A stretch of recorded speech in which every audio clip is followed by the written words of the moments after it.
درس قرآن، درس حدیث، اصلاحی بیانات، فقہی مسائل اور وظائف کے لیے مفتی ابو بکر انصاری کے چینل کو سبسکرائب کریں۔ حضرت ابراہیم علیہ السلام کو بھیج دیا۔ حضرت ابراہیم علیہ السلام بچپن ہی سے ذہین تھے، بچپن ہی سے ذہین تھے اور بچپن ہی سے گناہوں سے پاک تھے۔ ہر نبی گناہوں سے پاک ہوتا ہے، ہر نبی گناہوں سے پاک ہوتا ہے۔ حضرت ابراہیم علیہ السلام بچپن ہی سے غور و فکر کیا کرتے تھے، بچپن ہی سے آسمان کو دیکھ کر غور و فکر کرتے تھے، زمین کو دیکھ کر غور و فکر کرتے تھے، ان چیزوں کو دیکھ کر غور و فکر کرتے تھے، اور اللہ رب العزت نے ان کو بچپن ہی سے ایسا بنایا تھا کہ گویا ان کے سامنے کوئی بات کرنے والا ٹھہر نہیں سکتا تھا۔ حضرت ابراہیم علیہ السلام کے والد کیا تھے؟ بتوں کی عبادت کیا کرتے تھے۔ حضرت ابراہیم علیہ السلام کے والد بتوں کی عبادت کیا کرتے تھے، اور نمرود جو اس وقت کا بادشاہ تھا اس کا غلام تھے۔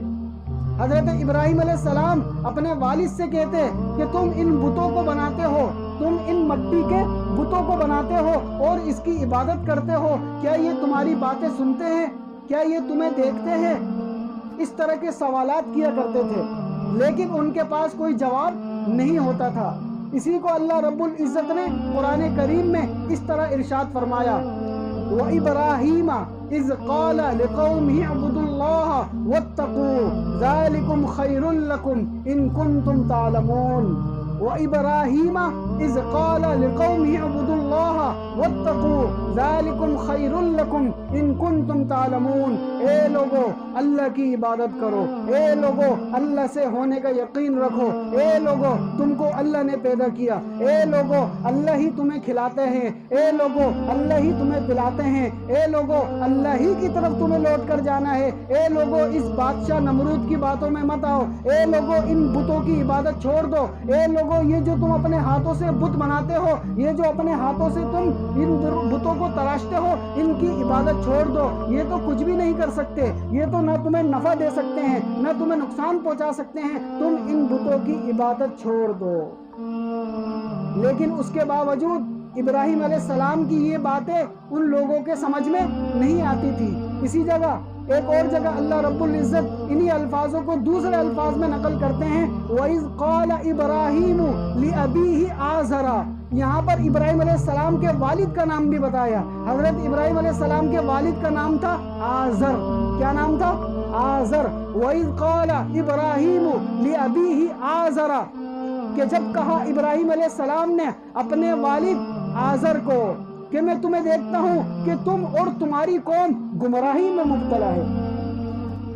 وَإِذْ قَالَ إِبْرَاهِيمُ لِأَبِيهِ آزَرَ إِنِّي أَرَاكَ وَقَوْمَكَ فِي ضَلَالٍ مُبِينٍ۔ إِنِّي أَرَاكَ وَقَوْمَكَ فِي ضَلَالٍ مُبِينٍ، کہ میں تو تمہیں دیکھ رہا ہوں کہ تم بھی گمراہ ہو اور تمہاری قوم بھی گمراہ ہے۔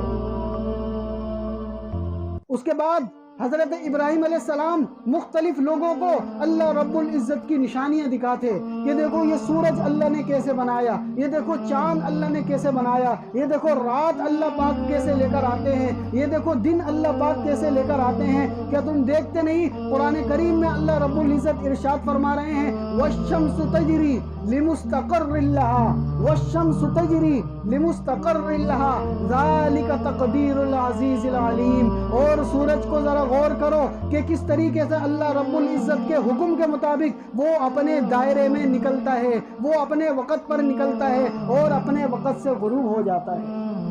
یہ کون کر رہا ہے؟ اللہ کر رہے ہیں۔ وَالشَّمْسُ تَجْرِي لِمُسْتَقَرٍّ لَهَا ذَلِكَ تَقْدِيرُ الْعَزِيزِ الْعَلِيمِ۔ اور آگے بھی ذرا غور کرو کہ اللہ رب العزت چاند کے بارے میں کیا فرما رہے ہیں، وَالْقَمَرَ قَدَّرْنَاهُ مَنَازِلَ حَتَّى عَادَ كَالْعُرْجُونِ الْقَدِيمِ۔ وَالْقَمَرَ قَدَّرْنَاهُ مَنَازِلَ حَتَّى عَادَ كَالْعُرْجُونِ الْقَدِيمِ۔ اور چاند کی بھی ہم نے منزلیں مقرر کر دی، یہاں تک کہ وہ گھٹتے گھٹتے گھٹتے کھجور کی پرانی شاخ کی طرح ہو جاتا ہے، یہاں تک کہ اتنا سا ہو جاتا ہے کہ آنکھوں کو دکھائی بھی نہیں دیتا۔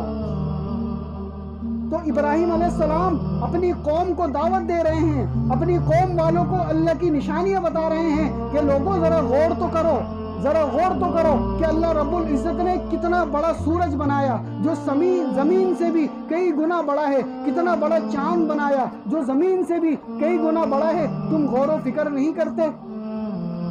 اسی طرح اللہ رب العزت ایک اور جگہ ارشاد فرما رہے ہیں، قل ارأيتم ان جعل الله عليكم الليل سرمدا الى يوم القيامة من اله غير الله يأتيكم بضياء افلا تسمعون۔ کہ لوگو ذرا تم غور کرو، فکر کرو، اگر اللہ رب العزت چاہے اس رات کو اتنا لمبا کر دیں، اتنا لمبا کر دیں کہ کبھی سورج ہی نہ نکلے، اتنا لمبا کر دیں کہ قیامت تک کے لیے رات ہی رات ہو، تو کون ہے اللہ کے سوا کہ جو روشنی لے کر آئے؟ کوئی ہے اللہ کے سوا کہ جو سورج کو لے کر آئے؟ کوئی ہے اللہ کے سوا جو اس دھوپ کو لے کر آئے؟ کوئی ہے اللہ کے سوا جو اس دن کو لے کر آئے؟ اسی کو اللہ رب العزت قرآن کریم میں ارشاد فرما رہے ہیں، قل ارأیتم ان جعل اللہ علیکم اللیل سرمدا الی یوم القیامت من الہ غیر اللہ یاتیکم بضیاء افلا تسمعون۔ اس کے باوجود بھی تم سمجھ نہیں رکھتے۔ یہ کون فرما رہا ہے؟ ابراہیم علیہ السلام ان لوگوں سے فرما رہے ہیں جس کو اللہ رب العزت قرآن کریم میں نقل کر رہے ہیں۔ اسی طرح آگے اللہ پاک فرما رہے ہیں، قل ارأیتم ان جعل اللہ علیکم النہار سرمدا الی یوم القیامت من الہ غیر اللہ یاتیکم بلیل تسکنون فیہ افلا تبصرون۔ کہ تم ذرا غور کرو کہ اگر اللہ رب العزت چاہے اس دن کو اتنا بڑا کر دے، اس دن کو اتنا بڑا کر دے کہ کبھی رات ہی نہ ہو، کبھی مغرب ہی نہ ہو، کبھی سورج غائب ہی نہ ہو، تو کون ہے اللہ کے سوا کہ جو رات کو لے کر آئے؟ تو کون ہے اللہ کے سوا کہ رات کو لے کر آئے جس کے اندر تم آرام کی نیند سوتے ہو؟ تو کوئی ہے اللہ کے سوا؟ کوئی بھی نہیں ہے۔ اسی کو اللہ رب العزت آگے ارشاد فرما رہے ہیں، وَمِن رَحْمَتِهِ جَعَلَ لَكُمُ اللَّيْلَ لِتَسْكُنُوا فِيهِ وَلِتَبْتَغُوا مِن فَضْلِهِ وَلَعَلَّكُمْ تَشْكُرُونَ۔ اور یہ رات اور دن اللہ رب العزت کی رحمتیں ہیں، اللہ رب العزت کی انسانوں پر رحمتیں ہیں۔ وہ رات کہ جس کے اندر تم آرام سے سوتے ہو، اور اسی طرح وہ دن جس کے اندر تم اپنے کھانے پینے کا انتظام کرتے ہو۔ یہ دونوں اللہ رب العزت کی رحمتیں ہیں، یہ دونوں اللہ رب العزت کی نعمتیں ہیں تاکہ انسان اللہ کا شکر ادا کرے۔ یہ ابراہیم علیہ السلام لوگوں کو دعوت دے رہے ہیں اور لوگوں کو اللہ کی طرف متوجہ کر رہے ہیں اور لوگوں کو اللہ کی نشانیاں بتا رہے ہیں۔ درس قرآن، درس حدیث، اصلاحی بیانات، فقہی مسائل اور وظائف کے لیے مفتی ابو بکر انصاری کے چینل کو سبسکرائب کریں۔